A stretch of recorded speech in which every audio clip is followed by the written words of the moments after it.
మరి మన దేశం సాధువులకి స్వర్గధామం. ప్రత్యేకంగా మన ముందున్న పతంజలి బాబా గారు అయితే ఆయన చాలా లెజెండ్, సాధువుల్లో లెజెండ్. యోగా అంటాడు, అదంటాడు, ఇదంటాడు, ఆయన ఇష్టం మందులు అంటాడు, హిందుస్థాన్ లెవెల్ని వచ్చపోయించాడు.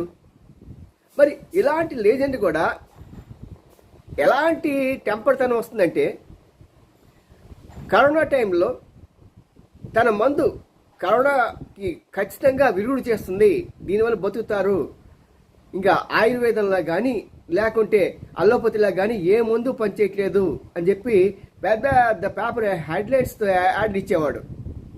మరి దాన్ని ఆపమని చెప్పి సుప్రీంకోర్టు వాళ్ళు ఇతనికి వార్నింగ్ ఇచ్చినా సరే దాన్ని బేఖాతరు చేశాడు.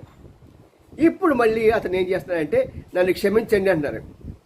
తెలిసి కూడా తప్పు చేస్తే ఎవరు క్షమిస్తారు? అదే ప్రశ్నించింది సుప్రీంకోర్టు.